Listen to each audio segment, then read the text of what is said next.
other many activities in the last 2 years simply because of the pandemic. And the conference is usually our biggest thing, the biggest event. But of course, we also have the routine work like our budget, the treasury report by Tracy Speed. Yeah, she submitted that, and I can also show it to you. Here it is. Yeah. So that is basically our current budget, our financial situation. We have roughly, or precisely rather, $7,830.46 on our accounts. So one of them is the bank account, and the other one is our PayPal account. And well, Tracy is managing the accounts. This works so far. From what I know, most of the membership fees are coming in through the PayPal account now. But kind of occasionally, let's say. So people don't really have great discipline in terms of paying the membership fees. So we have, Tracy says we have 17 members with paid memberships. So I think that, it would be good if, I mean, and I wrote an email also to everyone, kind of calling people to pay their membership fees in order to improve the situation a little bit. Other than that, however, we use this money to provide some funding to cover travel expenses to the conference. This is mainly this is kind of the main purpose of that money. So in other words, the membership fees pay the conference to a degree, and therefore I would really be grateful if more people could pay their membership fees. Not that much anyway. So I mean, probably people also forget, particularly during times of the pandemic. So I hope this is going to improve in the near future. Right. So far about that. What else do we have? We have the membership. Basically, this is what I'm just talking about. Other than that, the Bulgarian Studies Journal. Daria was actually supposed to report about that because she kind of took a little bit of leadership here. Well, she's on my account. She's there? Yeah, on my I sent her an invitation. Hi, Daria. Hello. I'll let you. Thank you so much. Thank you so much for having me there with everybody else. Yeah. But not on mine. That's not fair. That's not fair. For all of you. Then you just come here and we're gonna we can at least plug in we can plug in the sound system into your computer. Do you have such a? And also the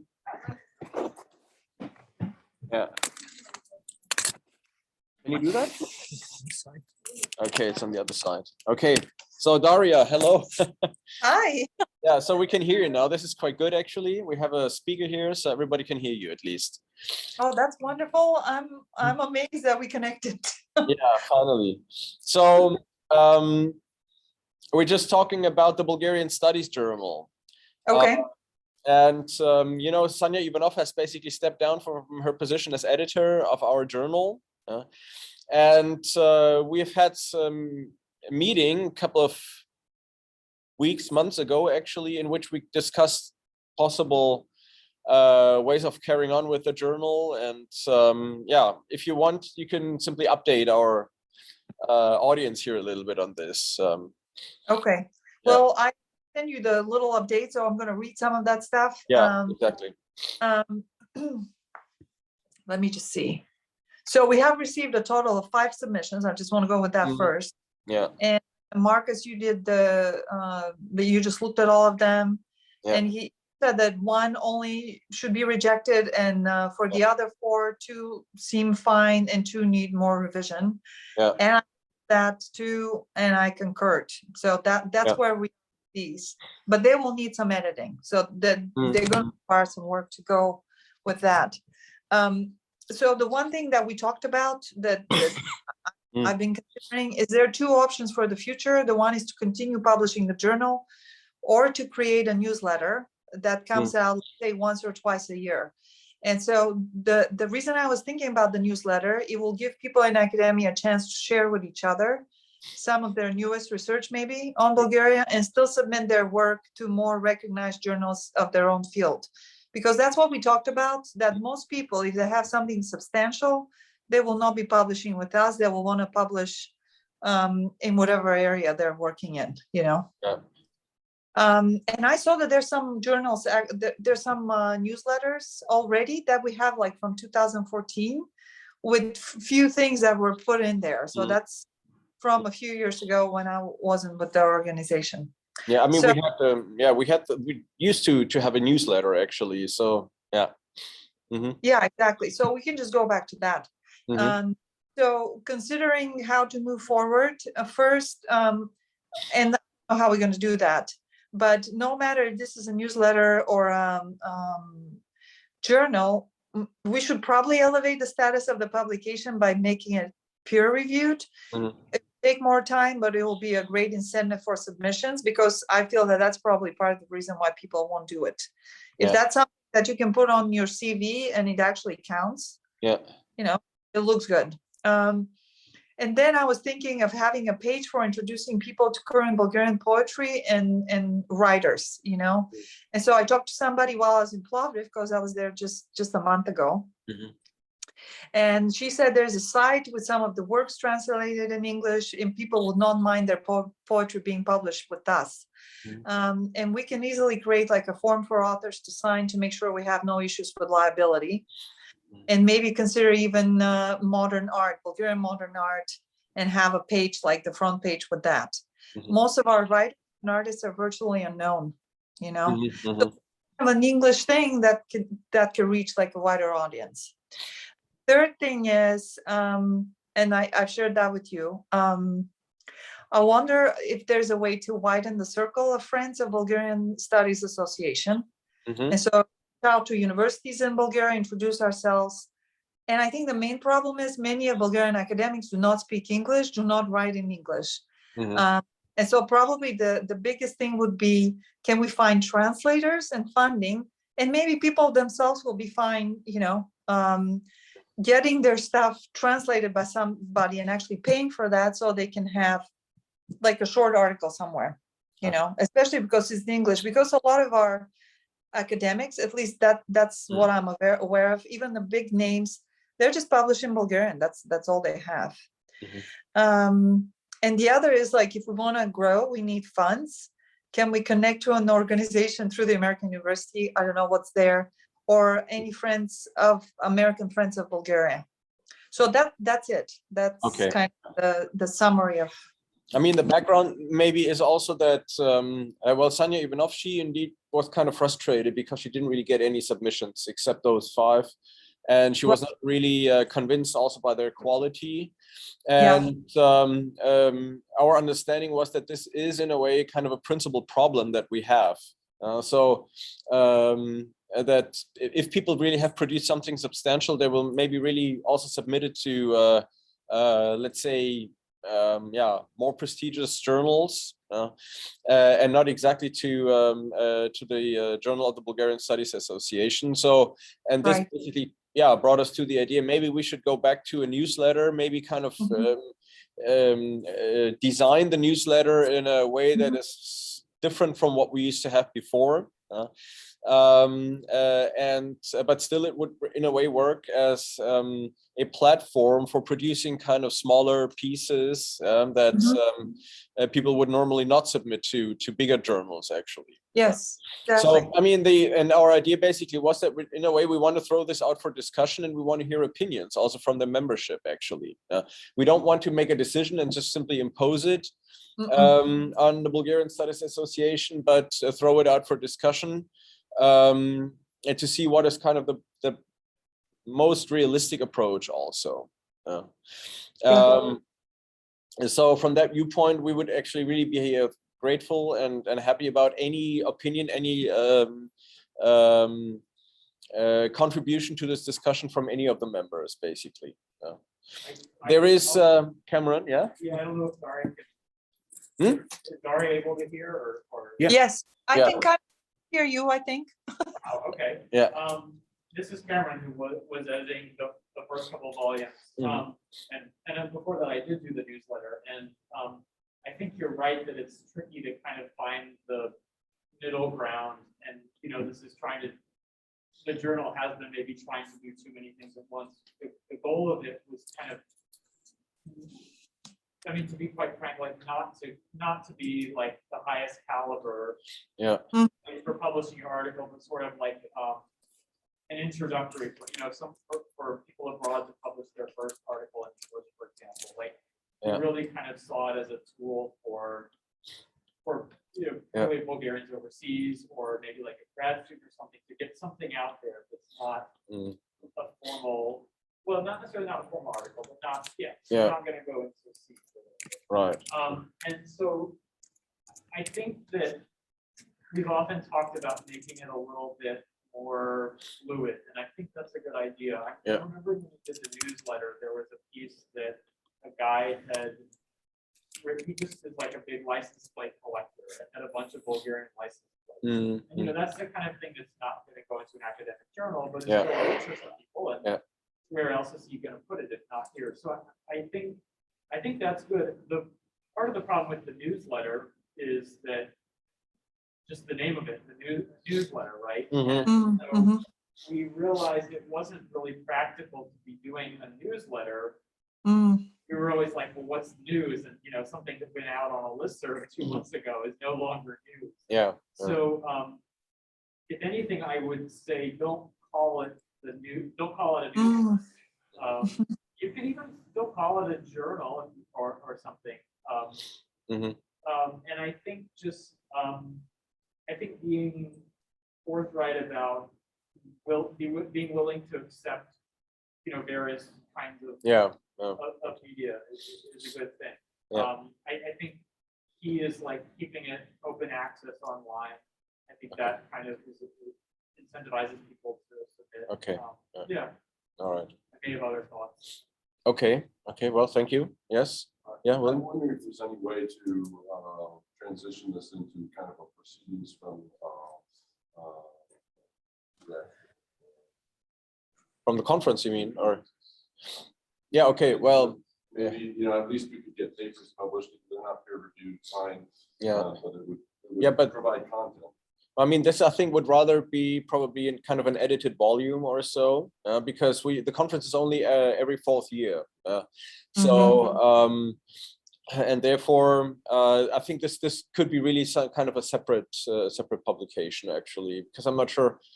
Yeah. Not published separately before, right? Yeah. Exactly. So putting this into the newsletter or journal also, I don't know if that makes sense, given the fact that really the conference is only every 4th year. You know, that's yeah. How about the papers from this conference? The upcoming conference, you mean? No, this year. Oh, this one here. Yeah.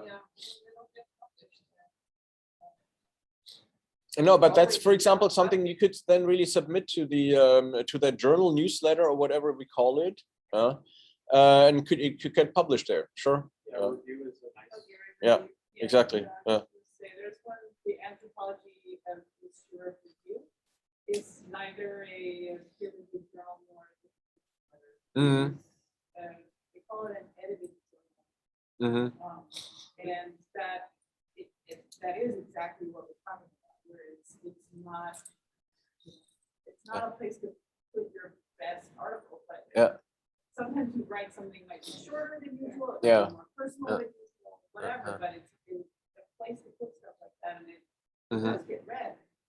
I actually remember you suggested that, and that was like kind of what I tried to do with the Yeah. model. Mhm. I like that, and sort of less formal, but still Yeah. legitimate. Okay. I will say, like, the biggest amount of labor that I had when I was doing the journal, and ultimately the reason Yeah. I'm doing it was doing the editing. And And, Okay. I had a hard time with that, with submissions for people which wasn't their first language. And, you know, I was trying to edit the articles, but they're like about public policy or economics or something, which is not, and like, I don't always know what they're trying to say. And so for me, I think that's the biggest thing to overcome is the language problem. I would almost say, you know, we could accept submissions in Bulgarian. Yeah. I thought about that too. Probably with an extended abstract in English. Just to give an outline. Sure. Yeah. Or Okay. you could take some of the money. Yeah. We'll send it out. Okay. But, Yeah. You can take some of that and spend it on translation. And I mean, honestly, I've not, there were times where I think like I would have an easier time just translating this from Bulgarian than trying to, like, I was like back translating it from English into Bulgarian, you know. And, I mean, that's something that I don't know how generous people are with their time, but, you know, like, I could see myself doing that once a year, translating a short article. Scholarships. Yeah. Okay. Good. I mean, I say that now. yeah. Is there anybody else who wants to say? Daria, do you want to comment on this? Cameron, you're probably right about the newsletter as a name. The reason why I even suggested that to begin with is because I had to submit something for publication with the American, it was Association for Counselor Educators and Supervisors, and it was a peer-reviewed newsletter that comes out twice a year for us. And it was a brutal process of actually getting in.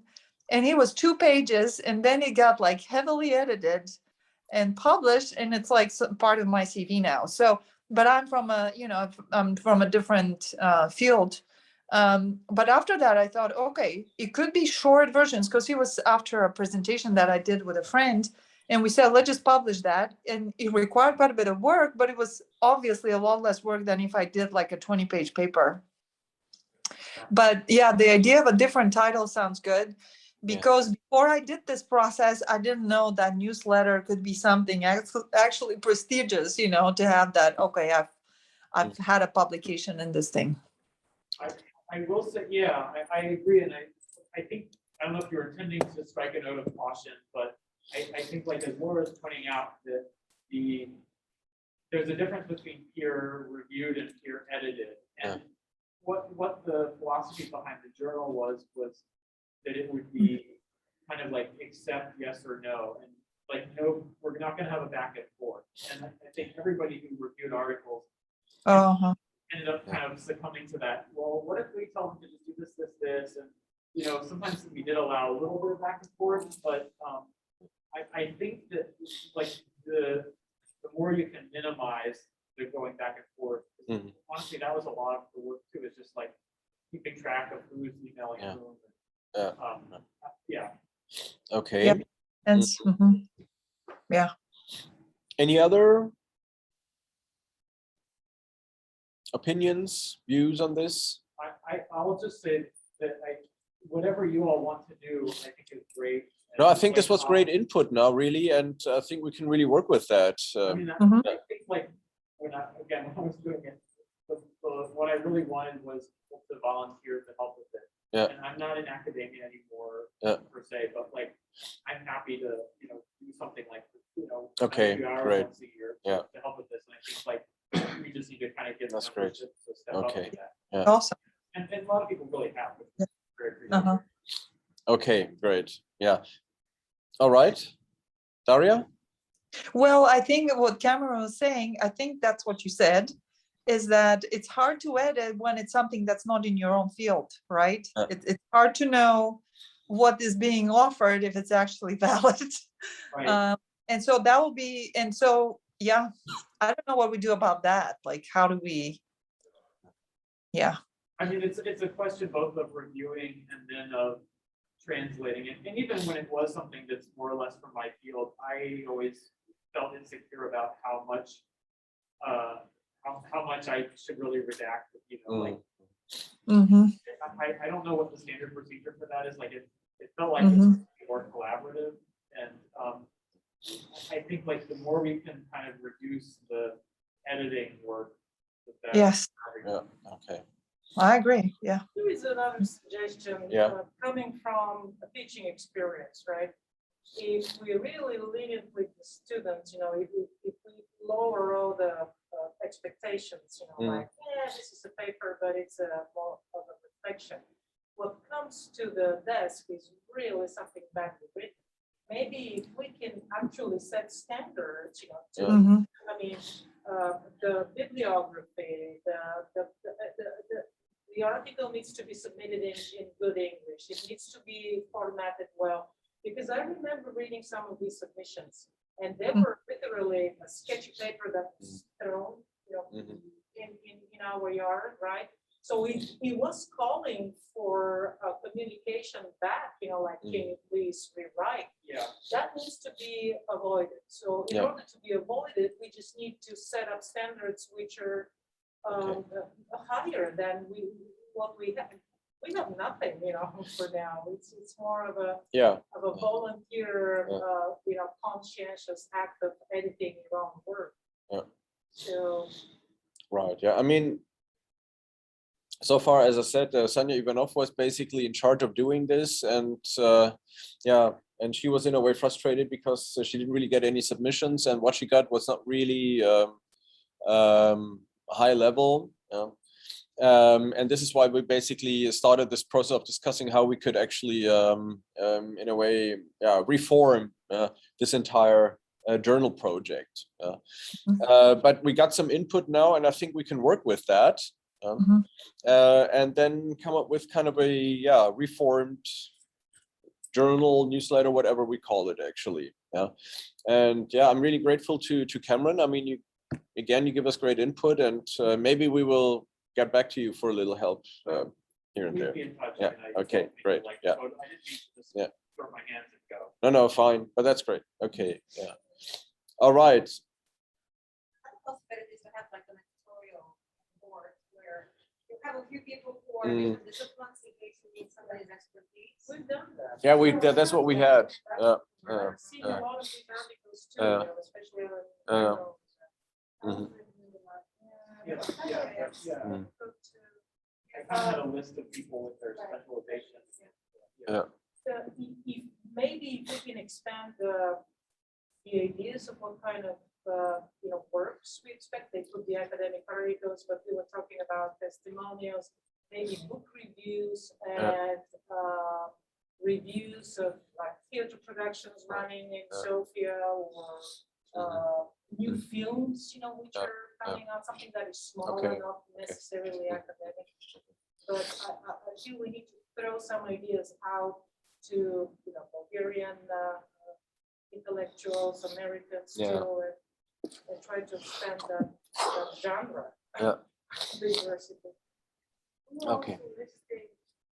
I mean, Newsletter, when the newsletter was outside of Pittsburgh, we were listing all kinds of funding opportunities. So it's useful for grad students, fellowships, grants. So we decided that we're going to use the website for the news strictly for announcements. Right? So everything else needs to go. Okay. All right. Yeah. Well, I think Daria and I we're gonna get together. It's we could get together in the next couple of weeks and in a way talk about this again and see how we're gonna move on.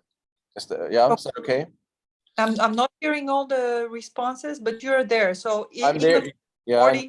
For what's going to come through. So you might want to just write some of these things down because they might get lost in the. I mean, it's getting recorded, and I will write it down also. Of course, I will put down also write the minutes then, from the recording, and also with these details.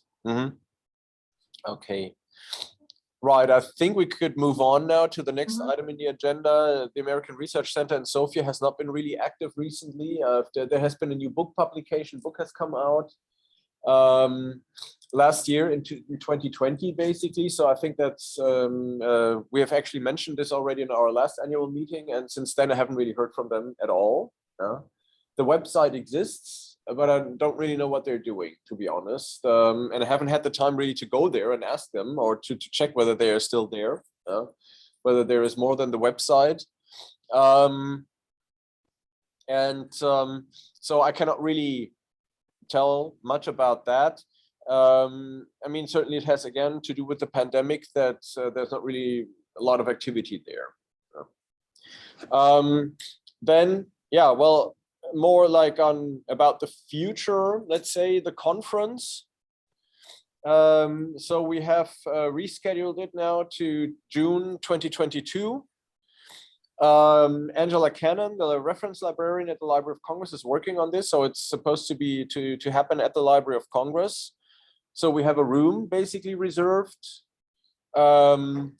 for the original date in 2020. We had principally organized everything. So we had the room, the hall in the Library of Congress. We had a hotel with which we had an agreement basically regarding the price. We had a couple of people who had applied for funding for to cover the travel expenses. So in a way, we're pretty much all set, and then we had to postpone it because of the pandemic. We postponed it to, as I said before, 2021. Then again, postponed it now to 2022. But we're hoping basically to hold it in its original format as it was originally planned then next year. Yeah, so I'm in touch with Angela, and she has done most of the organizing work, I would say, at least most of the logistics. I've collected the papers, and we have, like last year and this year again, renewed the call for papers, and we're hoping to get some more papers. And there were actually 2 people that have already written to me asking me whether they can still submit a paper. And I said, yes, of course. So, and also to all those here in the room and our members generally, the call for papers is still open. People who want to participate can submit their papers. Well, I think we have, yeah, end of January. End of January. That's what we said. Marcus, we've got to find a way to put it on the website. Because I remember that Yeah. I saw the email Yeah. from you and then I lost it and I was trying to find the dates. Yeah. When exactly in June Okay. that was, and I went through the whole. Okay, yeah, we need to do that. I have to. I mean, it's we had a little bit of trouble with the website because there was Martin Podolak who got ill in the summer, and I was therefore not able to manage the website anymore. But I will find a way to put it on the website. Shouldn't be a big deal, actually.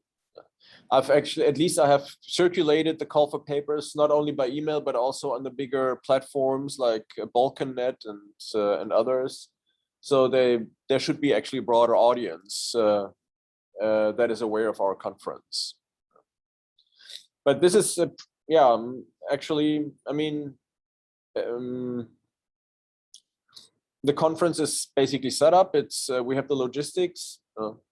We have something like 25 papers or so far. We could still have a couple more. But we can hold the conference unless the pandemic again kind of. I mean, this is maybe an issue that we should also keep in mind. If we have to postpone it again for some reason, for the pandemic or whatever, then we're actually getting to the point where we would say, well, actually, in a way, just cancel it, or in other words, simply move it then to 2024, which would have been the next regular year for a conference. You know, we have it every 4th year. So originally it was supposed to happen in 2020 and the next one in 2024. So if we can't do it next year, then this could be a possible option, a possible decision to make. Okay. Yeah. Are there any questions about the conference otherwise? It's 10th, 12th of June. So it's going to be 2-day conference in the middle of June, 10th, 11th of June, I think it is.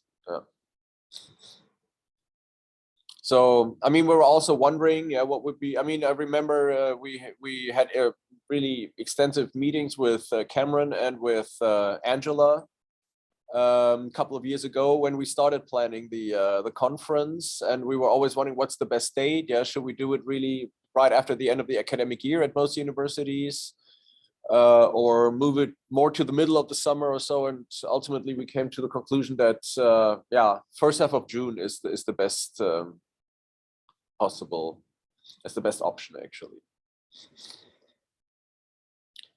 Yeah, any other questions about the conference?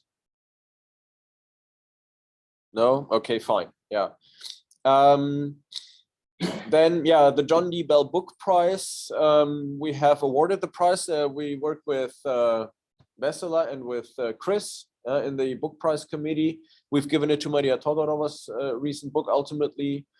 And I've sent her the book prize certificate. So this is something we have finished. Say thank you. Did you say? Oh, yes, no, she wrote me a very emotional email, how moved she is and everything. I mean, yeah. I'm sure she has just been waiting for this particular award. And we're gonna send out a call for nominations for the next round, basically, soon. And also we have to put together a book prize committee again. So I'm of course happy about any volunteers to join the book prize committee. If nobody volunteers, okay, Irina, sounds good. Yeah, please do that. And yeah, normally the committee has 3 members, so we would need 1 more. So you don't have to raise your hand right now, but you could think about it probably. And then after that, we're gonna start in a way kind of a research about what has been published in this year and then also next year. And so in other words, the book prize committee can nominate books by itself, but of course also all the members of BSA can submit nominations, of course. How do you all actually do it logistically? You get people copies of books, or you have somebody read a couple? I mean, what I did, for example, to get access to the books, I simply told our library to acquire the books. And a few weeks after that, they had the books, and I read them, or at least went through the books. Yeah. And this is something that everybody, that's certainly a good option for everyone who has kind of such access to a university library. If that is not the case, then we find some other way. I mean, this is, we kind of improvised. We don't have a particular procedure, yeah, but we make sure that everybody gets access to the nominated books, of course. Yeah. Any questions about the book prize? So in terms of questions, do you have a sense of which publishers are publishing the book on sharing studies? No, to be honest, no, I don't. I mean, It's all over the board. yeah. I know the Center for Bologna. Yeah. That one is CEU, so that's coming out. Mm. Central European University is sending lists. Yeah, that's, I mean, Maria with- Todorova, she publishes a lot at that. Yeah, that's right. Yeah.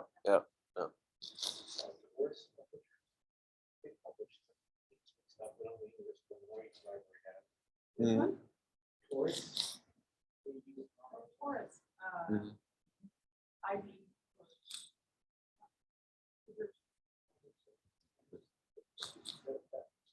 Smoke. For now. Okay. No.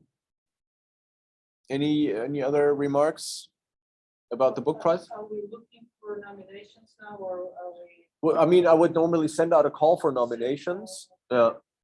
And but if you have nominations right now, you can send them to me. It's not a problem. You know, you don't have to wait for the call, but I will send the call, of course. Yeah. I mean, first I would be happy to have the committee together, and then I would send out the call for nominations. Yeah. And So the requirement that everyone is that the books are in English, right?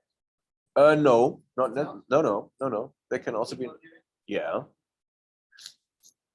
I mean, I The think, requirement is the publication date. They need to be published. well, we're talking about like 2021 principally, and then also the next year. So the whole thing, you know, the prize will be awarded if everything works normally sometime in the fall next year. So books that will come out in 2022 will also be considered. There's been a lot of delay in publishing COVID. If you don't need to extend it this year. Hmm? Like I'm thinking if there were any publishing delays, that it might be Yeah. better to give it 3 years rather than 2. Yeah, but we've basically covered the year 2020. Yeah, so in other words, yeah, everything that came out this year, and then also let's say first half of next year, I think that would normally be considered actually. Yeah.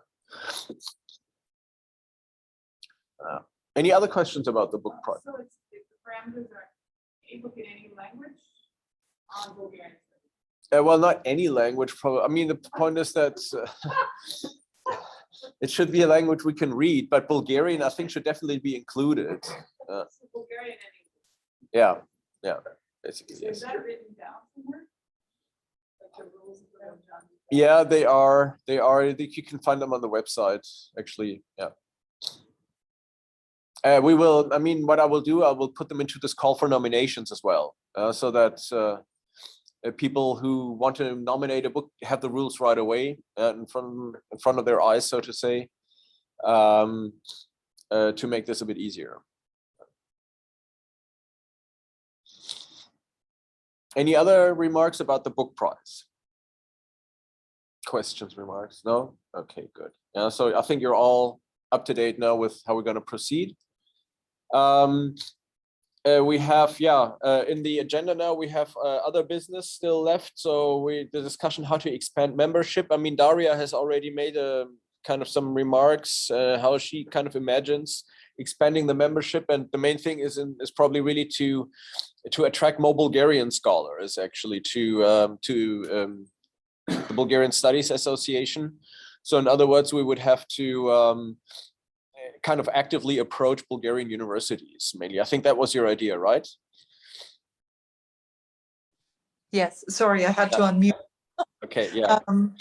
Yeah, because I think this is what I like. Bulgarian Studies Association sounds good, you know? Yeah. It sounds like a reputable place. It has good history. It has good representatives. Yeah. A lot of these Bulgarian academics would like to have more access to like a Western type something, and they don't have it. Language is a big barrier for them. So the question is there any way to attract them? But is there also any way to have, I don't know, people that don't speak English? So that will create a little bit of a problem too. Yeah. But I feel like a lot of these people are virtually unknown anywhere. What's the name of this psychologist in Plovdiv? Oh goodness, I should know his name. Anyway, he has like 5, 6, 10 books written. There's nothing English because he just couldn't do it. There's just so many like him. There's just a lot of really good people that need a little bit of Yeah, we would get them kind of okay. Yeah. To get them kind of closer to the Western academic sphere, actually. I so, but yeah, maybe I'm wrong. I don't know what the rest of the things. But this is what you identify basically as a potential I do for more members, actually. Okay. Yeah. Yeah. So this is also what we discussed in our meeting a couple of weeks ago. And we're throwing it out again, for discussion, and everybody who has an opinion, everybody who can make suggestions as to how to expand membership, of course, is welcome to bring this up either here or at a later point in time. I mean, first of all, we really have to get people pay their membership fees who kind of consider themselves members, who are already in a way affiliated with the Bulgarian Studies Association, but then really winning new members is a different thing. And in our conversation we had a couple of weeks ago, we came to the conclusion that the greatest potential is maybe to be found in universities in Bulgaria, actually. Yeah. Can I just say something about the membership? Yeah. I had not paid my fee. I have no memory of when I paid it last. Usually with my American fees, for every organization I'm a part of, and there's just quite a few now that are counseling. Once my membership expires, or if it's close to expiring, I get an email. Okay. So I'm not sure if we can just get some kind of automated service that says your membership has expired, please renew. Okay. I was just thinking the same thing, and I think that's. I mean, like, it's not like I'm not willing to pay my $10 or Yeah. 20 an hour or whatever, but you know, like, yeah, I don't think I can pay up. And Okay. I think, And there is no way to go back in the system, Right. and check, I, did I pay my, Yeah, I mean, principally, this is what our treasurer, I think it would be worth asking Yeah. other organizations like us. I mean, I don't, you know, I'm sure ASEEES has Yeah. spent tons of money on getting something. well, ASEEES does not remind me to pay my, or they send general reminders, but not really to me personally. You haven't paid your membership fee. Yeah, Yeah. I mean, it's not, there's definitely something automated going on there, like, not like. Yeah, well, I mean, I'm sending out reminders also. I'm sending out reminders, but not really kind of directly individual reminders. That's what not what we're doing, or Tracy is not doing. Yeah. I think that there must be some sort of system out there, and I would hope that either cheap or free that is kind of used for this kind of problem, like managing organizational memberships, and that, you know, people could just have like a simple login and see when their thing is, or send out an email. Like, that might be worth investigating. And I think, you know, I'm always thinking with any of these kind of problems, why don't we ask like the Serbian Studies Association what they do, or the Croatian Studies Association? Yeah. one of the easiest things to do is, as long as we have a list of people who will be members after a business meeting, sending people to everybody what happened with the business meeting. Like, what they do, and Marcus does that, you know. Yeah, I and mean, I agree with Marcus, I mean, such great lengths to any conference. Yeah. Like, we have to do members, if we don't have, I know, membership used to be free for stores in Bulgaria. Yeah, but we raised it now to $5 actually. Yeah. So hard to collect. Well, I mean, they're supposed to, every member is supposed to pay it. You can do it through PayPal or also bank transfer. Yeah. All this is pretty clear and evident, and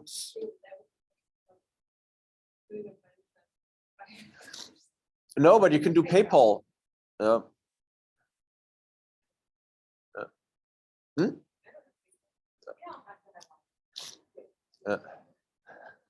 So the conference, it's connected with membership, but we're not gonna have a conference fee. No. subscribed to. Do we have a requirement to have all the participants in the conference being active members? Yes. Yeah. So I think at some point we were talking about this retroactive payment. So you have to have paid your last 3 years fee to appear at the conference or to be considered, which makes sense because we don't charge any conference fees. That's right. The registration is zero. Just pay your travel and accommodation. Yeah, I mean, that's something we would have to vote, I think. Yeah, if we really implement this as a rule, in order to pay to participate in the conference, you need to have paid the last 3 years membership or so. Of course, which leads to the question, what about really kind of new members? Yeah. Yeah. I think it's not a bad idea, though. I mean, that would certainly generate more income, particularly if somebody has, you know, like been a member for a decade, but has probably forgotten for 3 years or something. Myself, you know, like I would pay up. Not just the membership.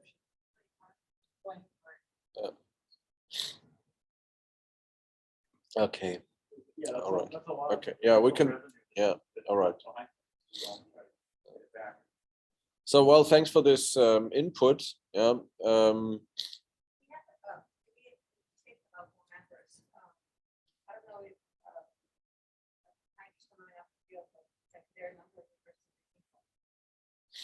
Okay. And certainly students there now. Yeah. Yeah, we could, of course, approach them. I mean, yeah, Daria's idea was, first of all, actually to approach Bulgarian universities, but of course we could expand this as well, yeah, to universities in Britain. But that's, of course, that's going to be a lot of work, you know. It's we can do that, but then we really need some committed and active members to do this. You know, this is nothing that just the president or vice president can just do on their own.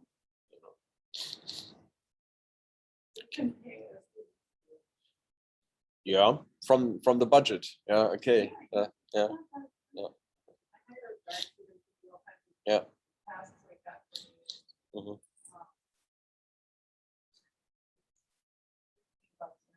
Okay. I think part of, to me, it seems like part of the issue with the budget, we have a lot of money. I mean, like, that looks like a lot of money, but I think, I mean, we've had this tradition, and I don't know how we described it as any kind of guidelines, but if we're paying basically for all of the Bulgarians. to come to the Yeah. conference. So like, that's a lot of money, if you look at it that way. And I've kind of said in the past, I don't know if we need to be paying for 100% of their trip. And I know we were talking about that with Angela, like, it does seem to me that like if our organization is about more than just getting Bulgarians here every 4 years, that like it would make sense that some of those funds should be used for other activities, particularly if they really benefit the organization. Yeah. I mean, pretty much the money is eaten up by providing travel funds for Europeans, for East Europeans in particular, or I mean, for example, for the conference now in next year, there is a colleague who is a professor of Bulgarian studies in Kiev. So he would be someone that would definitely be eligible to receive funding, but then the money is pretty much gone. What if like I was just thinking, Laura, that I don't want this kind of hybrid thing to be oppressive, but I think it's useful to have people in person, but if there is potentially some sort of hybrid thing, maybe we can tell people, we're not going to pay for your whole flight. You can zoom in, or we'll like subsidize X% of your travel expenses. So they kind of, they're not like getting a free trip, but they. No, but I mean, that's anyway what we had in mind. I mean, the point is we didn't really kind of specify this from the start, because first we wanted to see how many paper submissions we get from people that would be eligible, and then basically we would divide up the money among them, so which would ultimately as well mean that they would not get the full travel expenses reimbursed. Okay, any questions about this or remarks about membership? Emilia, if you, that's okay, no worries. Thanks for joining us. Yeah. This is an idea. If you want, like, just identify people who are writing on Bulgarian, just go through the conference program. I see Bulgarians, right? Yeah. Conference programs for this conference or for any other. Yeah. And then write to those people if they want. Okay. And that would be something you could give to the rest. It only take them a couple hours to do. Okay. That was one idea. The other thing, I just pulled up the John Miguel prize, and it does not say anything about language.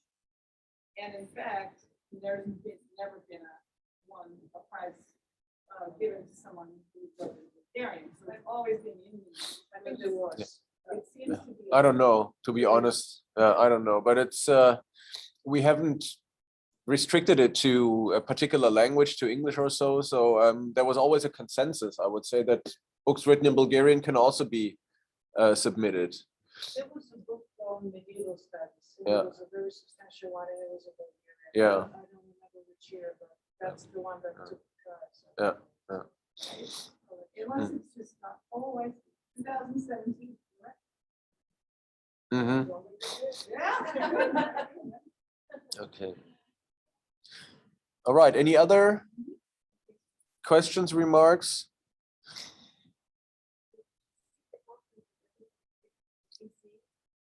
Sorry? Yeah.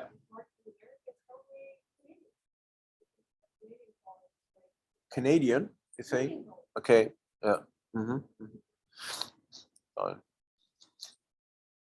Okay. I mean, we will put all this together. We have the meeting recorded, and I will write the minutes based on the recording, and so we will have all these ideas together. And what we will do then, I think, Daria, I think that should probably be the best way. We could also simply distribute some work among the members, because we as president and vice president cannot really do it all. a bunch of smaller jobs, basically, doing research. Where do people work in the field of Bulgarian studies? How can we attract them to the Bulgarian Studies Association and all this, this is something that the members can really do, I think. So if we distribute it among the members, it's going to be a manageable and doable workload, I would say. I'm wondering if we can attract people archaeology, for example. It's still Bulgarian studies, it's still humanities. Yeah. Don't work with them. And when I was looking at the museum, the Bulgarian archaeological program that we had there, and we were looking at grants, I have lists of, I created lists of contacts. Okay. For this scholars, and I'll send them information that our grants to them. Yeah. I will be, if I find them, I'm willing to Oh, that would be great. share them Fantastic. and just ask them to join us. That would be great. Yeah. So, I mean, it would be great if you could just simply then keep us up to date with that, with what you're doing, so that we know that this is happening. Yeah. But that's a very good suggestion. Yeah. Thank you. Yeah, I can share my list with Yeah, you. exactly. Yeah. When you send your emails. Yeah. About the membership extension and expanding the Yeah. membership invitation, join this organization, I can send you a list. That's nice. Okay. Yeah. All right. Thank you. Any other remarks, comments? We're basically through with the agenda. So whatever remarks or comments, questions are coming up now. This can be on any aspect of our work, actually. Can I Dar- just, I'm yeah. not hearing some of the things that are being said. So I'm not sure if the recording is picking up on them either. If I'm not hearing them, I don't know. But it could be that we write to the people that are there with you to send you in writing some of the suggestions so that nothing gets lost from there. Yeah. Okay. Yeah, we will do that. All right. If there's nothing else, or is there anything, then yeah, well, I think I will adjourn the meeting. Thanks for joining. And as I said, I will put together the minutes and send them to everyone. And based on that, we will develop kind of an agenda, so to say, of the things we're going to do in the next couple of months. But the main thing is the conference. I hope it's going to happen this time. And the other thing is the book prize. These are the kind of the really concrete things we will have to start. The other things, of course, also are something that we will have to move forward with. All right, thanks a lot. Yeah, so meeting adjourned, I think. Daria, thanks for joining. Yeah, so Ben, you can end the meeting here, and Thank you. yeah, you will hear from us in the next few weeks. Okay, bye-bye. All right, take care, everyone. Yeah, Bye. and I'll end this one too.